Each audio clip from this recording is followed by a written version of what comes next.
Hello, and welcome to the People's Clerk, the show where you, the citizens of Fulton County, get a chance to learn more about the different services available through the Superior Court Clerk's office and how those services relate to everyday issues that impact the life, the liberty, and the property of the people we serve. I am Kathleen Tina Robinson, and I am proud to be your clerk of Fulton County Superior Court. While the clerk's office takes pride in serving as the official safekeeper of all criminal, civil, and real estate records in Fulton County, we also share in the duty of finalizing adoption records in Fulton County, one of the more joyful duties we hold. As many of you may know, National Adoption Day is fastly approaching, which means that members of my staff and I are preparing to assist Fulton County Juvenile Court and several participating families in the adoption filing process as they unite with adolescents who are in need of loving homes. In addition to adjudicating the paperwork associated with the adoptions, the clerk's office also has a deeper interest in aiding families in providing healthy and stable environments needed for children to blossom. On today's show, we will talk more about National Adoption Day and speak with one husband and wife who recently completed the adoption process while tripling their roles as parents all at once. We will also visit with another adoptive couple and learn just how much their lives have changed since they decided to adopt several years ago. Stay tuned. We'll be right back on the People's Clerk.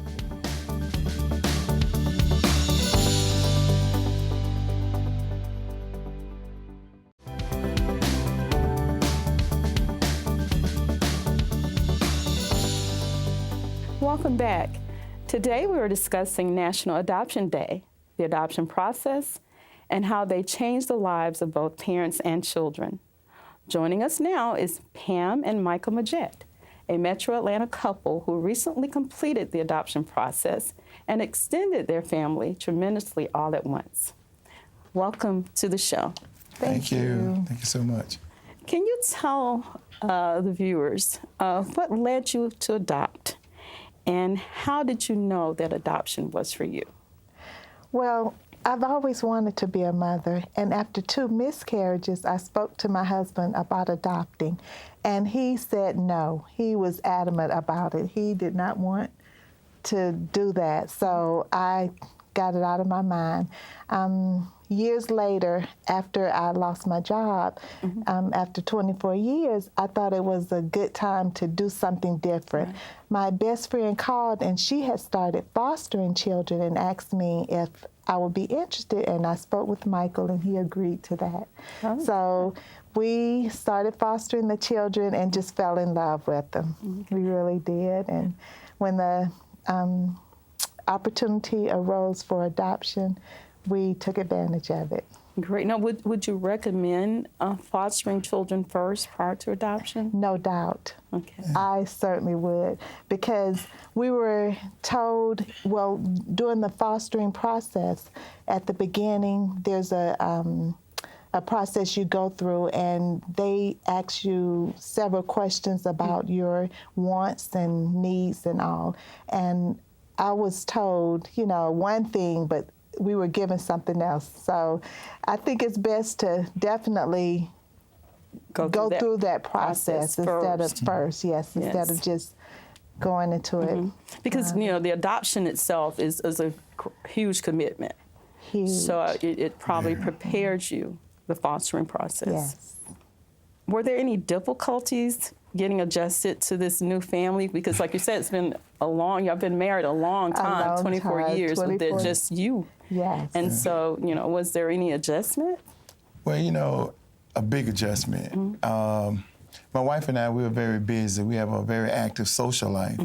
And myself, other than working at MARTA, I officiate, high school and college football, and I play out to U.S. tennis, and I have to practice. I have meetings during the week. So it was like, something has to give because the children, they have things that they participate in. So after so many years just being my wife and myself, it was like, we was in high cotton day. Right. It's me and you in the world, Right. And it was like, Michael, you need to take the kids. You need to go to PTA. You need. Right. Like, what? And so it was a change. Where we were used to going out of town, just hop up and just go. Right. Now we have to find a babysitter or the children going. And now you can't take children everywhere you go now. So it was a change. We were very selfish with just between us. Yeah. But with the kids, they have really broadened our entertaining life. Right. I know. We have to go to children's functions and whatever, but it's Right. good. It's the best thing that ever happened. So we understand that it increased your family tremendously. So how many boys do you have?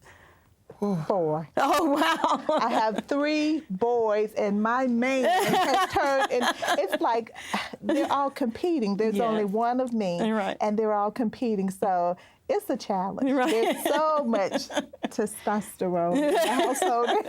I need attention too. I Look know, at me, I know. I thought that it would be 50-50. I really thought that when we got the children, it would be on an even ground, but it was more like 90-10. Okay. And my mother says, now, do you remember your dad being there all the time doing this and that? And I thought about it, and no, he wasn't. So reality check. Yes. I had to realize that the lady's job is tremendous. Right. Well, she was doing such a wonderful job. Right. You don't want to interfere, right? Hey, wait a minute. You're doing a wonderful job, sweetheart. Just continue your good work, Right. So, Let me ask you a question, and this comes up a lot as it relates to those individuals who are thinking about adopting. But is there any communication at all with the boy's biological parents? And if not, or if so, are there any plans to reach out at any point to the biological parents? Not at this point. There is no communication because there were several appeals. After the DFAC started the termination of parental right process, there were several appeals, and she was very angry. Okay. She was blaming everyone on the process instead of taking ownership. Okay. So especially me, she said that I was trying to take her children away from her, which was so far, because the goal, DFAC's goal was reunification. Right. They wanted so much for her to get it right, to get the children back, but it didn't turn out that way. So she was just angry and blaming, she played the blame game. So at this point, the children therapists recommend that they not have any communication with the parent and the siblings. And later on, we'll address it, right? Maybe, but not because now. what's most important are the boys. Yes. So, and we've always been honest with them, and And that's even in the important. early process when we would take them to visit her, and then when she would have excuses of not showing up, Right. And that's disappointing. it's Very, disappointing. So very. and with the way that they was raised as grown little men, Right. you really have to talk to them and be truthful with them, and they respect that. Right. And we told them that we didn't want anything to interfere between you and your biological mother, but we're going to keep it honest. And they have really accepted that, and they see that we haven't said or tried to deter them. Right. But once they get grown or whatever, will probably be that decision to be, As we mentioned earlier, November serves as National Adoption Month. And what are your views toward the efforts of all the partnering agencies in sponsoring this day as they attempt to provide homes for several thousands of deserving children? Adoption is such a greatly needed way of being, because there's so many children in the system that need a loving home. And the partnering agencies, the efforts that they're using to make it happen is tremendous. So I'm very happy for all the supporting people that are making the adoption process happen. And It's they really, great. need so much support. Oh, yes. And it's yes. tell us now, those people, viewers out here who may be considering adopting, could you give them a bit of advice on what they should consider before making that step? The very first thing is to put God first in your life, and the love that you have will extend to the children. Mike and I, we love each other. We're a very happy couple. I mean, we were by ourselves for so very long. And the children, they love to see us love each other. Yes. And they, the love that we're giving them, the nurturing that we're giving them, the understanding, they're just absorbing it. They're like little sponges. They're taking it all in, and they're loving the attention, and it's making them grow and making them come out of their shell and to realize that, you know, they're somebody and we're something. I know my middle child, for the longest, he would not look in a mirror. And one day, he had done something just bad in my eye. And I says, honey, why did you do that? I said, who do you think you are doing something terrible like that? And he says, Mommy, I'm nobody. Oh, that just broke my heart. I hate that I even asked the question because I wasn't expecting that type of response. From him. But now he loves to look in the mirror. He loves to, you know, say that I'm somebody, Mommy, and I'm going to be somebody great. And I know they're thankful, but we want to thank you for adopting these boys and providing us such a wonderful home. And thanks again for coming to the show. Thank you for having us. We're going to take a quick break, but when we return, we're going to revisit an adoption success story and find out why adopting once just wasn't enough. We'll be right back.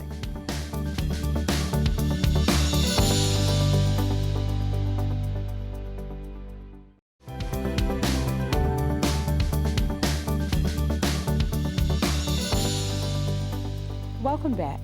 Before we went to break, we were discussing how adoptions touch lives in many different ways.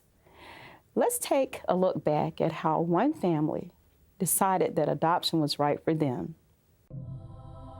Meet John and Marie, an area couple that has experienced the adoption process on many different levels. Together, they've heard as well as witnessed the adoption stories of distant relatives and close friends, but none have been more gratifying than the joys that they have shared since adopting their son, Rylan. When asked to explain the process along with the obstacles that they encountered, here's what the couple had to say. From the point when we decided to go to adoption, you know, there was the home study, there was a lot of stuff to make sure that you're, you know, the home study, the financials, the criminal check. I mean, there's stuff I found out about myself I didn't know until I did this. You get to a point where they ask you to sell yourself, and a brochure, like you have kind of like a brochure for yourself. And you have to ask yourself the hard choices, which is one thing we talked about is, you know, what situations are you willing to accept? And you have to go through you really have to dig in your emotional more so. You know, paperwork's paperwork, that's always gonna be a problem. But there's questions I had to ask myself, I never even thought of that. Or I never thought, and we had some hard discussions as far as, you know, what special needs would you like and all that kind of stuff we had to ask. And that was daunting, that was forever. But like I said, the actual process was, you know, quick comparatively to most people. But getting to that point was a little hard. John, a high school language arts teacher, and Marie, an administrator at a school for the hearing impaired, adopted Rylan when he was a newborn. They admit that there were some initial fears of becoming first-time parents, but after holding him for the first time at the tender age of 3 days old, they knew then that the right decision had been made. Well, I think we both agree the moment I saw him, he was my son. I mean, there's no question about that. As soon as we held him, he was our son. You know, it wasn't that he was adopted, he's my son. Has been since the day we got him and he is now. National Adoption Day, an event established in the late 1990s and sponsored by various government officials, adoption professionals, child welfare agencies, and advocates, is a joint initiative committed to raising awareness for the more than 120,000 children in foster care waiting to find stable, caring homes. Although John and Marie did not participate in National Adoption Day in efforts to adopt their first child, they are huge believers in the event, its partnering supporters, and have not ruled out National Adoption Day as an approach for adopting their second child. We have been working on trying to find our second baby. We're with an adoption attorney who's trying to help us locate our second birth mom to help us find our second child. The first one was so fast and we knew it wasn't normal, and now the second one's taken so long, but we do believe that what's meant to be is meant to be, and our baby will find us when the time is right. I think National Adoption Day is wonderful because it brings a positive light to adoption, and anytime that there's a positive light or a positive story, it is beneficial for everybody involved. Without some of these people who partner together, we would have never been able to make our decision. We learned where our path and how we needed to follow it to be able to adopt our child and to build our family. As the couple prepares for the new addition that their family will hopefully soon have, they are continuing to provide Rylan with the love, support, and guidance that every child deserves the right to experience. In addition, they are also taking every opportunity that they can to share advice with future adoptive parents. With domestic adoptions, basically the prospective adoptive parents, they make a book about themselves and they market themselves somewhat, and also online, and it really is kind of a marketing game, so definitely take your time in having that book look professional, and to put the right pictures in there and the right wording, and to reach out to the potential birth moms that they may be showing these books to, because you just never know what the one thing in that book will be that's going to attract the birth mom to your family. And I would also add, keep an open mind, stay the path that you're on, no matter how many hiccups you're going to have along the way, and just keep the faith. Yes. And as for little Rylan, he eagerly awaits the day when he will become a big brother. But until that day comes, well, he's just going to have to settle for solely reaping the benefits of a decision made by his courageous birth mother and a loving Georgia couple. And now let's visit the Tronalon family from their home in Metro Atlanta. Hi, Marie and John. Thanks for joining us again on The People's Clerk. Hey, Clerk Robinson. Hi, Clerk Robinson. Thanks for having us on the show. John, I'm going to start with you. Tell us about all that has happened since we last talked with you.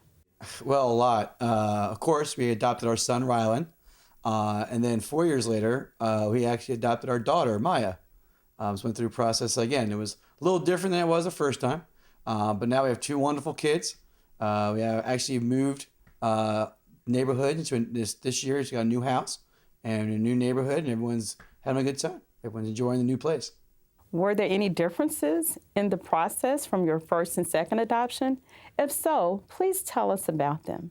Yeah, sure. With Rylan, it was a little abnormal. We went a little quick through the process to adopt him. For Maya, our second time around, it went a little more the normal pace. Actually took us a few years to find the right agency after going through a few of them to adopt our daughter. And then we went through the adoption with her, whereas Rylan, we only had a few weeks prior to meeting the mother. We met Maya's birth mother five or 6 months prior, so we were there with her throughout the entire time. So it was more of a traditional, but still wonderful. Now, Marie, tell us, what are things like now that you've adopted Maya? Well, it's interesting. At first, our son, he's all boy, and he is involved with lots of sports, hockey, lacrosse, swim team. And then when Maya came along, it was definitely some girl things that kind of showed up in our house. We have lots of princess costumes. She likes to play dress up, but she also likes to play soccer and play with her brother's Nerf gun. So she's pretty tough. Is there any advice about the adoption process that you'd like to share with anyone considering it? Well, the process can be lengthy and a little frustrating at times, but if you just stay the course and get the background checks that you need and the references, and you have to get a home study through a licensed social worker. It is doable if you break it down into manageable tasks, and it's worth it on the end because we got two wonderful children, and we went through the adoption process probably 3 or 4 years in a row to complete our family. And there were times it just felt so exhausting and overwhelming. However, we wouldn't trade it for anything because of the family we have now. What are your thoughts about National Adoption Day? we don't really kind of celebrate on the actual day itself, because it turns out that both of our children's gotcha days, when we actually got them into our family, are right near the same time.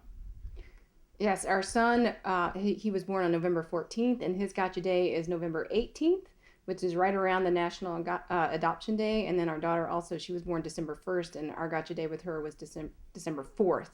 So we have 3 weeks of birthdays and gotcha days and happy adoption days all wrapped into 3 weeks of celebration in our house. So we have 2 months worth of National Adoption Day at this household. Are there any final thoughts you'd like to share? Well, I would definitely say stay the course and make sure that you get through all the paperwork. Even though it's overwhelming, it's doable and it's worthwhile once you have that baby in your arms. Make sure your support group is there. We couldn't have got through this without each other, of course, but it was our family that helped us out, the social worker and the adoption agency, all those people. Make sure you have a good support group prior to it, because that's what really helps you get through some of these hard times. And also other adoptive families as well. We connected with them through this process. It's been a pleasure having you back on the show, and we're glad to know that things are going well. Tell Rylan and Maya hello for us. Bye-bye. Not a problem. Great to be here. Thanks. Thank you. We're going to take a break, but when we return, you'll hear my final thoughts. Stay tuned.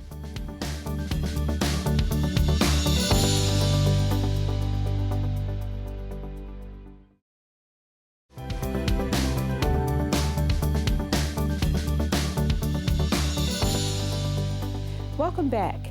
I would like to thank my guests, Michael and Pam Majette and John Marie Tronalone, for sharing their touching adoption experiences. I would also like to commend them for trusting in themselves and for trusting in the often lengthy and stressful process of conducting an adoption. It is due to your commitment and your resolve that 5 wonderful children now have the opportunity to experience childhood in homes that are built on love and patience. With adolescent crime and juvenile recidivism rates now reaching historical highs, in times as such, we all must increase the involvement that we have in the lives of our youth. Maybe it's time we turn down the deafening levels of music, television, and gaming systems that they are often influenced by and turn up the volumes of love and patience. Maybe it's time we begin reestablishing the villages that were once utilized in rearing us when we were in danger of being led astray. Maybe it's time we make every day National Adoption Day and begin opening up our hearts, our arms, and our homes to our youth by providing them with the essential tools needed to properly function and excel in today's society. The clerk's office is ready. Are you? I would like to thank the staff and the members of the Fulton County Juvenile Court, Child Protective Services, and the many supporters of National Adoption Day, because you all truly aid in making a difference in our communities. And to you, the men and women who have either participated in or plan to soon participate in the adoption process. On behalf of the entire Fulton County Clerk's Office, I wholeheartedly say, thank you, thank you, thank you. Should you have questions regarding our role in the adoption process or ever need any of the Clerk's Office many services, we are located at 136 Pryor Street, Atlanta, Georgia, 30303. We also have 3 Fulton County Service Centers for your convenience. We can also be reached at 404-613-5313, or please visit our website at www.fultonclerk.org. We take pride in assisting every Fulton County resident in every way that we can, because we believe in doing the right thing the right way, each time for every customer. I'm Kathleen Tina Robinson, and I am the People's Clerk. See you next time.